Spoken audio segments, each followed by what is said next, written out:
নমস্কার, দেখছেন রিপাবলিক বাংলা। বাংলার খবর কিনে আমি পৌলমী রয়েছি আপনাদের সঙ্গে।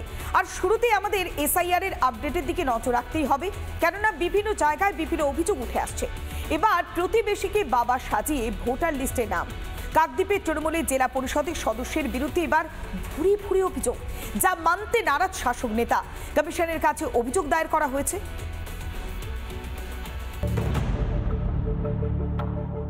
শাসক দলের জনপ্রতিনিধি, জেলা পরিষদের সদস্য, তাঁরই বিরুদ্ধে মারাত্মক অভিযোগ উঠল কাকদ্বীপে।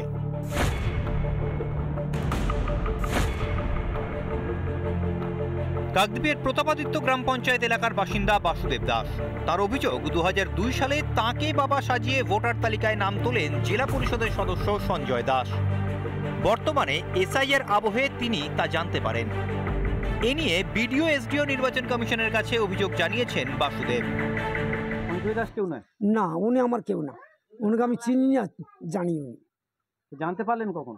জানতে পারলে এনআরসি শুরু হওয়ার সময় আমি জানতে পারলাম। ও সেই 2002 সালেই কি নাম যখন তোলে? হ্যাঁ, ও তো তুলেছে, আমরা জানিনি। আমরা তো আর ঘাটিনি অফিসের মধ্যে।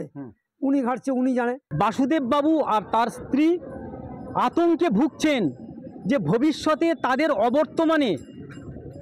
অবর্তমানে যদি সঞ্জয় বাবু ওই প্রমাণপত্র নিয়ে তাদের সম্পত্তিতে ভাগ বসান।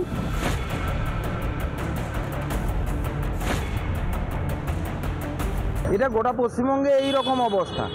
এটা মমতা ব্যানার্জির অনুপ্রেরণায় হয়েছে।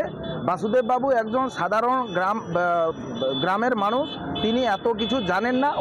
ওনাকে এই রকম ভুয়ো বা কথাবার্তা বলে অথবা তাকে না জানিয়ে এই রকম অবৈধ ভোটার কার্ড করেছে। আর যাকে নিয়ে এত কথা, এত আলোচনা, সেই শাসক নেতা সঞ্জয় দাস কি বলছেন শুনুন। অভিযোগ যিনি করেছেন আমি জানি না উনি কে। এই অভিযোগের কোনো ভিত্তি নেই। এটা সম্পূর্ণ রাজনৈতিক অভিসন্ধি। একটা মানুষকে হ্যাকেল করা ছাড়া আর কোনো কিছু নয়।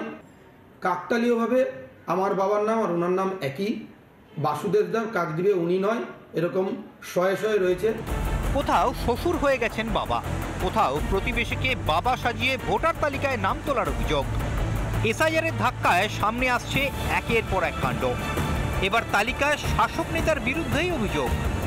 ভোটার তালিকায় এত গরমিল ছিল বলে কি প্রথম থেকে এসআইআর এ আপত্তি জানিয়েছিল শাসক দল? রিপাবলিক বাংলা।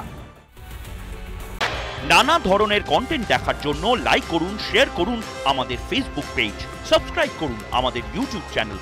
পাশাপাশি অন্যান্য ব্রেকিং নিউজের জন্য অবশ্যই চোখ রাখুন রিপাবলিক বাংলায়।